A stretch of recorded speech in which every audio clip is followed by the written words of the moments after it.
So, hi once again.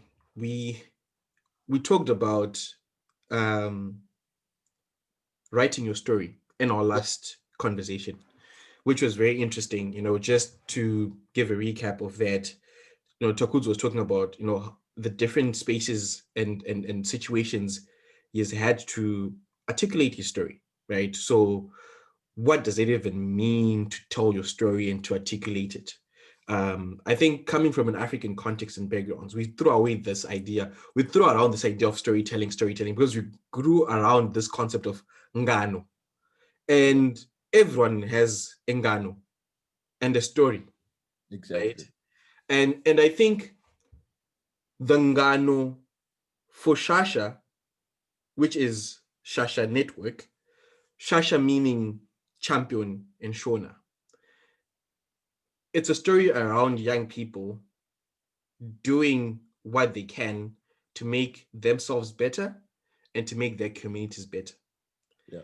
And central to this idea of becoming a champion is asking the question of what does it even take to be a champion, right? And I don't know, what do you think when we talk about the idea of champion, Takuzo? What comes to your mind? Okay. I feel like for me, I would want to take champion and sort of like a journeyman, right? Mm, To me, I believe like when you are a champion, you are sort of like there's a journey, right? mm, So a journey starts. I want to give an anecdote of boxing, right? mm, The journey starts behind the scenes, right? yeah, Whereby you are training, you are doing all this, you're running every time, right? yeah, That's the behind the scenes story, right? And that's I can also like now apply it to my sort of like my own mini story, whereby mm, I was writing, I was approaching examination, or I had to do all this groundwork, reading every time, making sure I ask for help, mm, putting in the work, right? yes, So that's the behind the scenes. And then there becomes what you call the match, the mm, championship match, whereby you now walk into the ring, you fight someone, right? mm, And in the context of me as a student, it's the time when I write an exam, or when you go for an interview, right? That is the championship match. And those come only once in a lifetime, right? So you have to be ready, right? yeah, And then comes the result, right? yeah, It's not about winning or losing, right? It's about but the result, right? mm, When you win, the referee will, pound up your hand, raise up your hand, they say you're the winner, right? mm, And when you lose, you learn something from it, right? yeah. So I feel like those are the genesis, the behind the scenes, the match, and then the result. Now talking about champions, right? You, Farai, you were a champion, right? Right. You found it. What do you mean? Champion, right? You Yeah. found it as a network, right? Because you wanted to create more champions, right? So you've gone on like in this road of a champion, like working different companies and all, right? So I want to ask a specific question Mm, concerning that champion part, right? yeah. What are the three traits or what I can call characteristics, right, that have helped you in that championing journey? Thanks a lot for that question.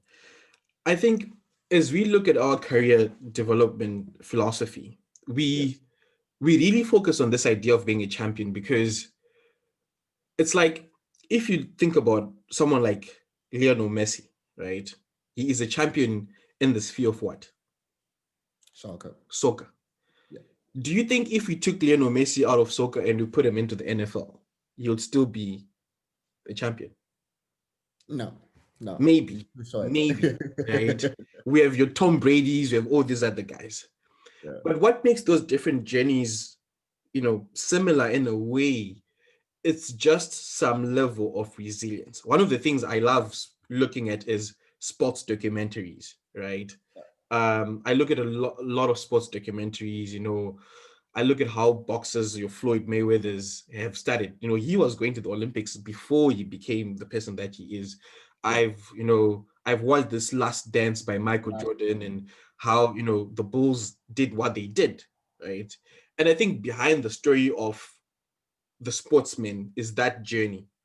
And I look back to the time when Shasha was conceptualized and was studying and we're going through this process.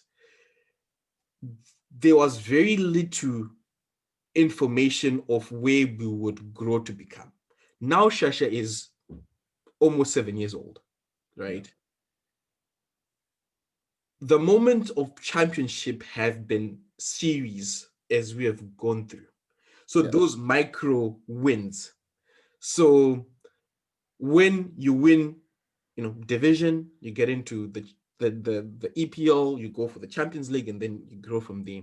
And I remember at one point when we thought the biggest issue facing many Zimbabwean students at this point is everyone gets access to some form of education, but then we have this really rich group of students that fail to get into good opportunities because the University of Zimbabwe or National University of Science Technology is only taking people with 15 points.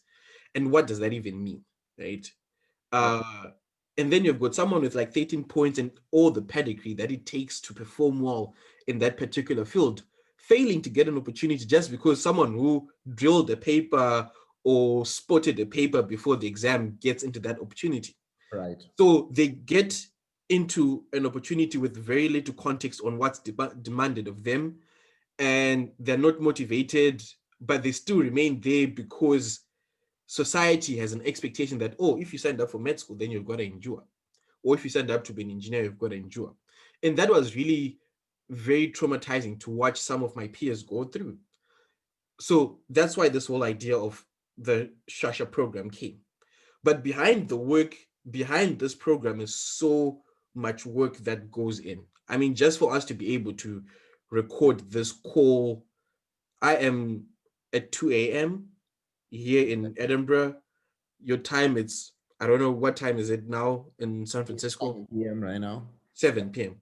So it's that sacrifice to say, today I'm not going to sleep because this work has to be done, or this conversation has to happen, or I have to submit this particular thing. So throughout my journey, I've had to sacrifice a lot of things and focus on what's important and what's the purpose. My mantra, which is, I think, step number 1, is purpose and presence. Wow. I think it's hard to get to a point where you can say, this is my purpose, Exactly. Yeah. It's not easy. But I think the idea that you put in presence there means at whatever stage of your life, you're aware, you're asking questions, you're in the moment. And when you're in the moment, it means you're able to observe where you lack and where your advantages are. Yes. And that's how you'll be able to sort of like see a thread and then, look back and connect those things, because in that moment, you were fully present. Exactly. And it has taken me up until now, this age of like 24, to then get to a point where I'm like, I really want to focus on human capital development, because I've had the privilege to be present, to not be so far into the future or not to be stuck behind. And when we look at entrepreneurs and everything, I got the opportunity to be shortlisted for the Anzisha Prize, which is selects the top 12 young entrepreneurs in Africa between the ages of 16 and 22. And I got it when I was 18. The moment of going for Anzisha, right? Yeah. And getting on that stage and getting your check, whatever, it's 5 minutes. At most, it's 5 minutes. Yeah. People clap hands for you and then you sit down. It's over. So if your journey has always been to get to that stage and get that small trophy, then there is no, benefit. Then what after? Yeah. I feel like you have that's a very important point of continuing the journey, right? Yeah. And that brings about another very important aspect of being a champion is that continuous development. Okay. Yeah. Always seeking to learn and continuing the journey. And for most people don't know that beyond Shasha, you've actually gotten into other areas, in this pursuit of continuous development. Yeah. You have worked in INESA as an entrepreneur in residence. You've gone on to work with Fred Sweninga as a deputy chief of staff, which is one of the most incredible roles to play in. Especially we're talking about the role that the African Leadership Group Mm. is doing in Africa. So can you tell us about that process for you, that continuous development process, and how did you learn from it? Okay. So that's a very interesting question. I remember when I won the Nzisha Prize and I was talking to all these different people. Yeah, Um, and then, I got a scholarship to get to the African Leadership Academy, which is a story for another day. yeah, But I've always been a person who's like, who's the best out there? Who's the best out there, right? Because in Zimbabwe, would won Provincial Company of the Year, Company of the Year under JA, Andisha Prize. And at that stage, I could have been like, oh, I think I'm doing well. I'm fine. But I had to be really sober and say, I want to work who's out there and who's doing the things that I'm interested in. So this one day, I met a guy called Kago Kakichi. He is the CEO of Ineza Education, is the founder of Ineza Education. yeah, And one of my former uh, facilitators at the African Leadership Academy, Caitlin Patello, who had moved to Kenya, meets Kago and says, there's this kid I want you to meet. I yeah, think he's focusing on education in Zimbabwe. You're also focusing on education in Nairobi, in Kenya, in Ghana, and Ivory Coast. I think there's something that you guys can learn. So Kago calls me, he's like, Farai, let's go to the beach.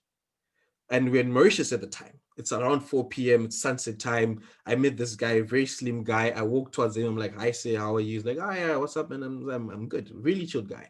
And it's like, "Why did you get into education?" mm, And I just start talking. I faced this particular situation where we observed this particular challenge, and we've worked with these particular students, and we've got this social drive behind the work that we're doing. We've had the opportunity to sponsor students at Tendanai Government School, which was one of the very, very first projects that we started working on at Shasha yeah, Network. And we're doing it at a very small scale. And this guy was working with a client base of like 5 million, right? Across East Africa and West Africa. And his goal was to come to Zimbabwe. And he was like, I want to invest in you, yeah, right? So I'm like, okay. He's like, how much do you need? I give him a figure. He's like, it's not enough. I want to give you double what you're asking for.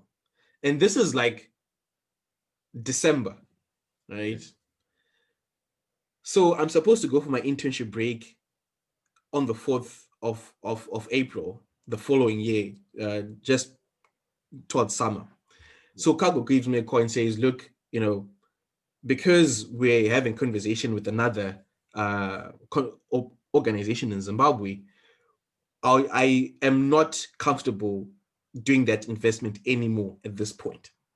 yeah, But I think there's an opportunity for you to help us get into other markets, because the principles of starting an edtech business are all the same. The product yes, that you're pushing are all the same.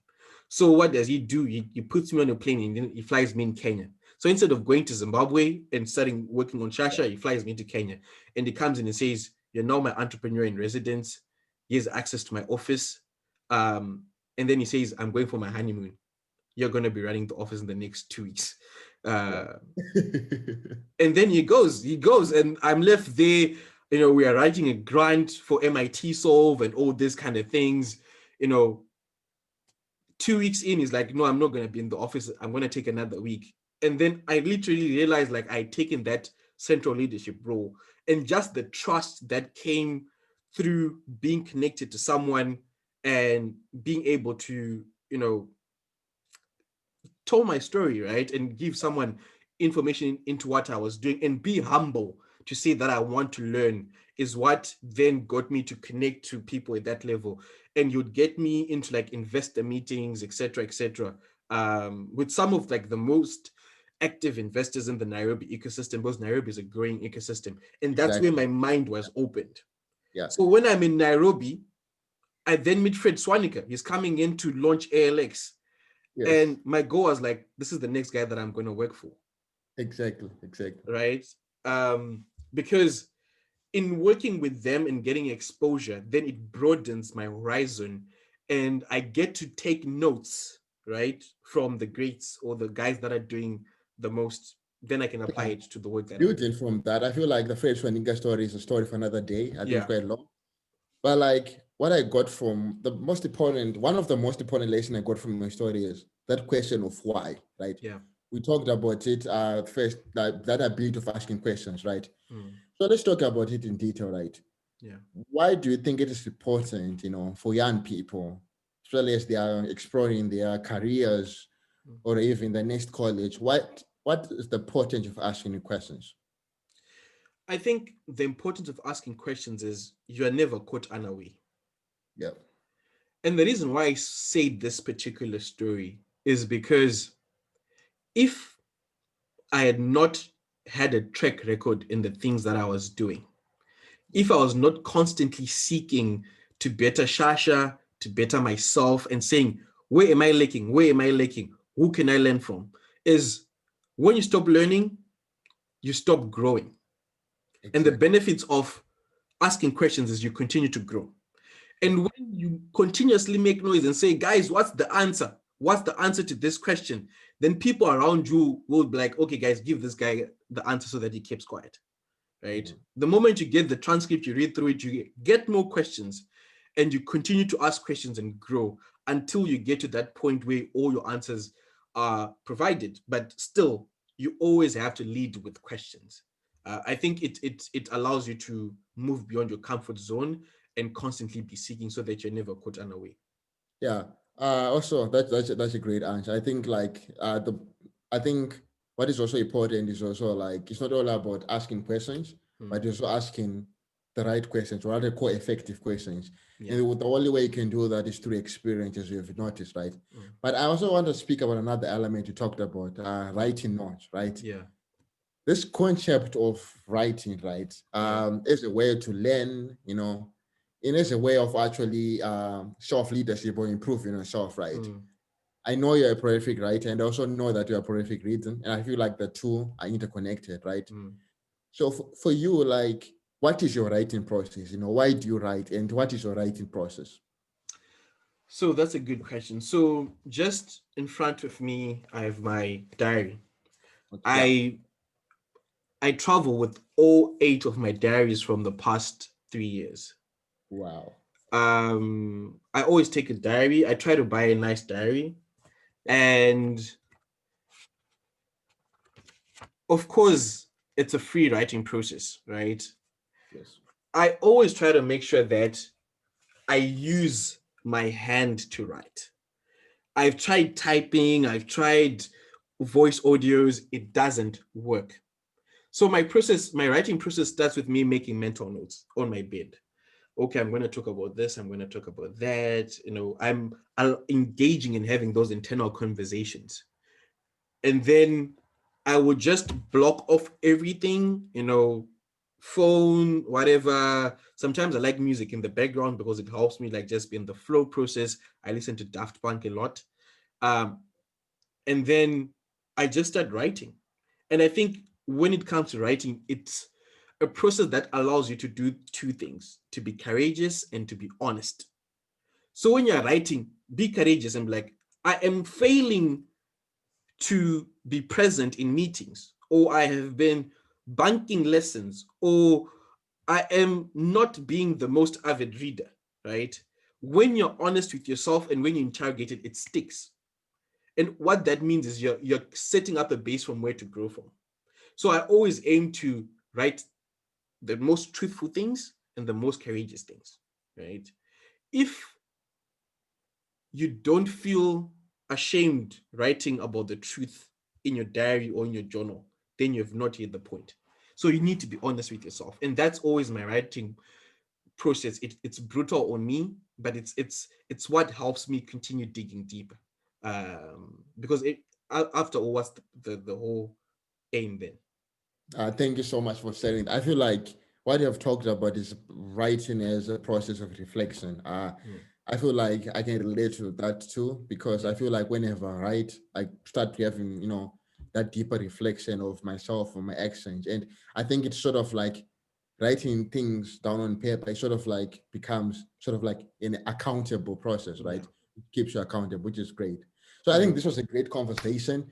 We talked about how to become a champion, and we really established becoming a champion is sort of like a journey Mm. of learning and of finding what we call your traits, right? Such Yeah. as, for example, we talk about passion, we talk about resilience, and we talk some of the skills that were very necessary or that helped you throughout the journey of becoming a champion. For example, like experience in meeting people, communication, learning, and then writing down, right? Mm. So I think in the next lesson, we're going to talk more about interest, Yeah. values, personality. We're going to deep within and really start this process of reflection, right? Yeah. So do you have any last words before we close? No, thanks a lot. I think just to reiterate on your question, like the three traits that will allow you to be a champion. I think number one is learnability, so the ability to constantly learn, right? Yeah, So am I learning? Am I learning? Am I learning? Right. Number yeah, two, it's surrounding yourself with other champions. So back to yeah, my story about cargo. I mean, look at the team that I work with at Shasha, you included, right? yeah, And Lionel and Rukudzo and all of our mentors, they are really young, inspiring people. yeah, And you are when you want to play in that A league, if you want to play for Barcelona, then you yeah, need a Busquets, you need a Messi. You yeah, can't be a champion if you're not surrounded by champions. So it's always important for us to do that. That's why I think Shasha Network is a network of champions. yes. And I think the third thing is honest reflective writing. I think honest reflective writing allows you to take notes. It allows you to articulate your weaknesses and also your strengths. And then when you merge those two things together, you set up a momentum for growth. So yeah, thank you so much. Thank you so much, for it was a pleasure. Awesome. Bye bye.